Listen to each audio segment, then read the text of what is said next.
To be entirely transparent for just a moment, when I first sat down to watch Avatar Aang the Last Airbender, I told myself, no notes, let's be present here. You've been waiting a long time for this film, not everything needs to be video. That lasted maybe 3 minutes into the film's runtime before I pulled out my notes app, and I have quite a lot to say. It feels like I've been waiting nearly half my lifetime for this film, and I literally have. And now to see a fully realised adult Avatar with stellar animation and insane fight choreography means so much to me. I will say it's not a perfect film, but I really loved it. I think everything that could be said about the leaks has already been, but just to touch on it quickly, that's a genuine tragedy. This film and the people who worked on it didn't deserve that. That aside, let's get into the film proper. Feels appropriate that we open up with a dream sequence of Aang back with the air nomads prior to the events of the series. To touch on the art style for just a moment, at least as far as we are into the film, it's an interesting but reasonably natural departure from the series proper. In some ways it does feel closer to its anime inspirations, but at the same time it's sort of giving a bit of Amazon's Vox Machina or the Invincible franchise. Just a tad. The art style aside, the animation is just undeniably excellent. As odd of a moment to pinpoint down here as this is, but the moment Oppa licks Aang just really feels so smooth in its movements, really sets a standard as odd of a reference point as that may be. And like I said earlier, it is so cool seeing an adult, fully realised Avatar. That first action sequence where Aang's attacked in the air temple is so telling of where Aang is at as a character and just really Aang's character more generally, with him defending himself and talking to his attackers rather than just fighting back. As far as the attackers themselves, them being non-benders is certainly an interesting element. I reckon Core explored that in a really fun way, so it's interesting to see them sort of retread that here. We then find Aang reconnect to one of his former lives, where this former life of his introduces the MacGuffin. This staff who the attackers from earlier, the Denied, are after as well. So we've got a magic item more or less, which I'm wondering here why it's so powerful. I know bending itself is a magic system, but I don't really recall them having any magical artifacts like this in the previous series. And it's so good to see Zuko again, especially with the same voice actor, and I have to say Zuko and Iroh have always been my favourite characters. Zuko more as a kid and Iroh more the older I get. Also the long hair really suits Zuko. Also interesting element to rediscover, I forgot Sokka was so into inventions, and he is so charming. I love this sort of stylized segment here. Feels very reminiscent of Usopp from One Piece. Oh, and it's so good to see Toph teaching metal bending, and I'm just absolutely gushing. This film is so fun so quickly. Also, that fight choreography right here is outstanding. I quite like this fit here for Aang as he's climbing the mountain, and speaking of why is he climbing it this way, I feel like we've seen firebenders, Aang included, fly. I know it's windy, but surely Aang could just functionally fly up here. I suppose we have seen one airbender in particular fly, but that feels a bit different. Okay, it's here I'd like to say, I did put in the hard yards to avoid any spoilers. I have gone into this knowing there was another airbender, and at some stage there was a fight sequence between him and Aang maybe the others, but it's crazy to me that he's frozen too. Especially since earlier in the film the narrator, who is Aang, has said that the Avatar state was the reason he'd been frozen. How is this guy also in ice? Surely it's not an airbending thing. Also, just here I want to say, the compositing feels really interesting. I'm a bit mixed on it. I love the overall lighting, but it feels sort of like there's a bit too much bloom, at least for my personal preference. And while we're at this point in the film, I just want to say it's such a fun era of this universe to explore. Interesting they've placed Secret Tunnel Guy and Cabbage Guy back to back. Feels like they're really sort of ticking off to be included characters. And while I say that and sound critical, I am big enough to admit it did spark some joy in me. And I felt weirdly emotional seeing Oppa again. Oh, okay, and the bad guys from earlier, the Denied, are established as not just 4 guys. And whoever's behind this guy's look did an excellent job. Really, visually, this whole thing is just very impressive.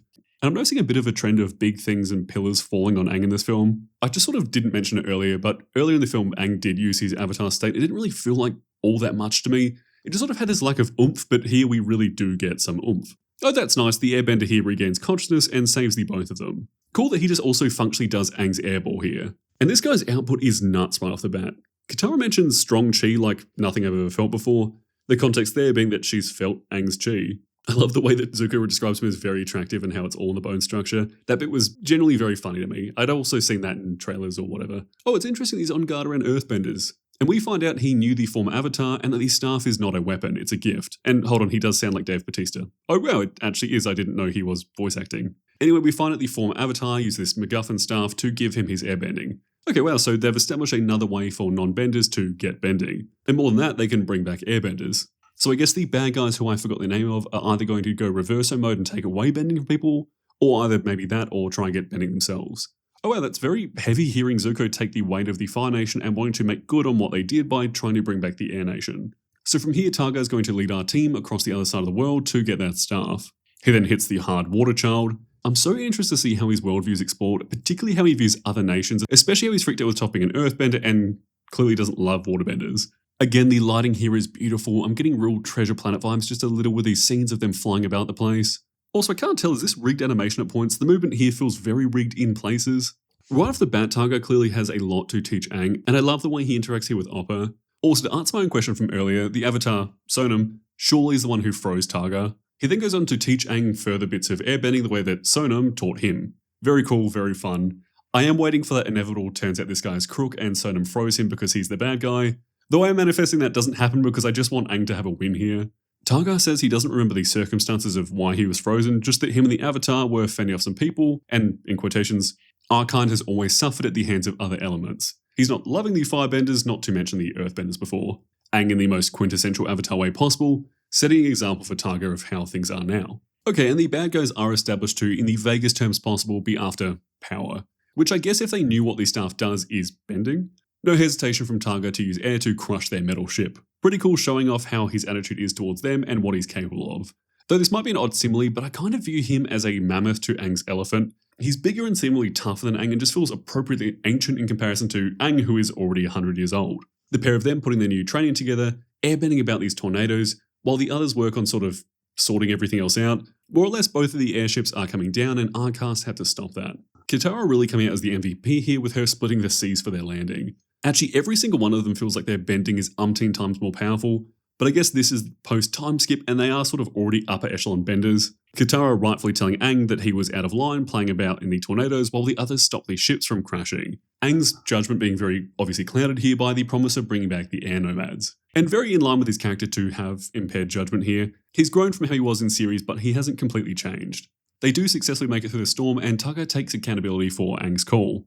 Toph forgiving him immediately with a little hug, and it's just so nice that these characters remain themselves. And we get lion turtles, sort of. We get what's left of them. Anyway, the staffs here, and apparently the spiritual power of the lion turtles, will allow Aang to reconnect with Sonam, the former avatar. And this setting is stunning. Oh, and that score coming in is just, chef's kiss. And it's nice seeing these four have a little downtime while the airbenders are off doing whatever. I say that, Katara is tailing Targa, and this entire time there's so much tension it really feels like she's a hair away from attacking him. And while they're chatting, Aang's doing some bending in this temple, and as Aang activates more aspects, Targa is letting the mask slip a little. Maybe not letting the mask slip as such, but more so sharing more of himself. Not that he was hiding much, it's just that he hasn't shown all that much of himself. Anyway, the temple opens up or whatever and Targa says that Aang's strong, but he has a weakness, and that being Katara. And by extension, I assume this applies to the others as well. And then Targa just sort of outright tries to take them all out at once.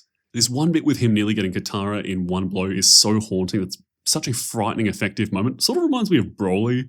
From there, the fight is absolutely nuts. Again, the choreography is outstanding and only gets better somehow the more people get involved. These few seconds of this fight are the tiny spoilers I had come across but had tried not to watch. Meanwhile, over in the temple, Aang has got a hold of the staff. This airbending Rasengan speed blitzing sort of ability is super cool, not to mention that straight up death beam.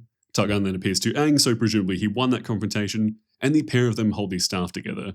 Targa trying to talk Aang into choosing him and the airbenders over the rest of them. More or less saying that the staff is for airbenders.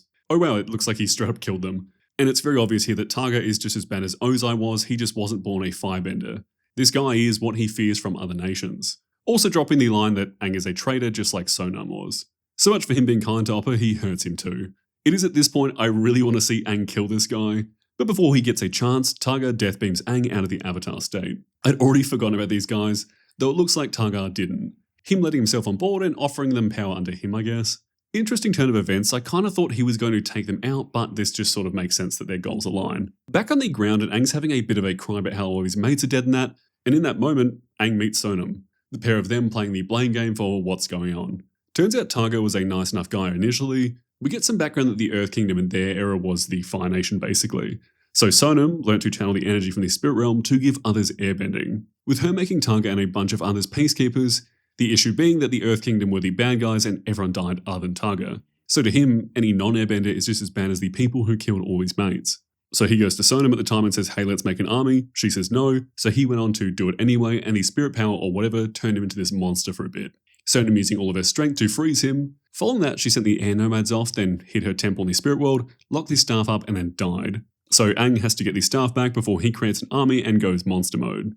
This astral plane scene is gorgeous, by the way, though I'm a sucker for purple and really everything visually in this film. With that, Aang comes back to the world of the living and it's revealed that the others are all good, with the four of them being revealed to have been tending to him this entire time. Katara using the spiritual power of this environment to bolster her own healing. Also, Targa took Oppa. Oh, he cries, it's so hard to watch, but generally it's so beautiful the way the others hold him. Now, since they're stranded with no ship because of Targa, Aang plans to call the ocean spirit, which, wow, I was not expecting. They look just as gorgeous as the day we lost them, them using the spirit as a portal out of there. And I love this. I would have never in 100 years guessed they'd teleport, and if I would have, I wouldn't have guessed it'd be this way. Anyway, them teleporting to the spirit realm plays around with their ages a bit. So due to Targa, the spirit world is out of balance, and as a result, so are they. Targa using the staff to bring that temple back to the real world, and we got a Kiwi spirit who's absolutely loving our main cast. Anyway, this guy helps the team reach the temple, so now we have the final action set piece, being a rift open up over the newly formed Republic City. Our main cast jumping Targa, and again, incredible action, and we get the payoff to the obvious setup that Targa has turned the Denied into airbenders. I know I keep saying it, but again, incredible action. And I can hardly believe this film was real. I've been waiting for half of my life for this. I never really thought it would happen, but it's here and it's a lot of fun. It's also a lot of fun to see Aang use the same technique he used in the series finale, not to mention the general conflict between him and Targa. God, I love Zuko. The villain's dialogue here isn't very interesting, but he does raise some good points. And Toph's armor here is super cool. I know I'm just gushing, but it is really fitting for the coolest character out. Also, the Denied, which I don't love the name of, are oddly proficient benders for people who have only just gotten it, but I guess they're a little stronger than regular airbenders since it's got the staff involved. Anyway, as a unit, these four end up overpowering the villains who just sort of run away, leaving our heroes and that one Denied who Aang saved earlier to save all the people caught up in all of this. All the while, Aang in the Avatar state is chatting with and fighting Targa. Really hoping at this point we see his monster form, and this lighting is just beautiful. I know I keep saying it, but it is. Maybe an odd statement, but I do this with Ghibli films quite a lot. If you've got a projector or a reasonably sized TV, this would be such a good background thing to have on, even on mute. Anyway, Targa pops the staff in the temple and goes monster mode. Does remind me a bit of a Street Fighter character, though Targa has this entire time sort of reminded me of a character that could be in League of Legends.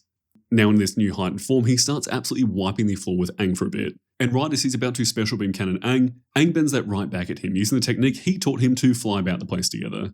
Aang pinching the staff from him and plunging it into the temple, with his positive vibes saving the day. And look at that, Aang also has his own powered up staff mode. The pair of them just looking so tremendously, and I keep saying it, but cool.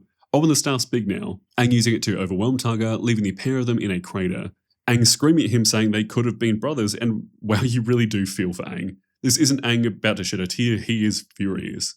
The more corrupted Aang's becoming, the happier Targa is, which sparks him to corrupt more and more. That is until Aang catches a glimpse of an air nomad symbol and him being taken back to his time with the airbenders before he was frozen, and in that, he finds his strength to shatter the staff, ending all of this.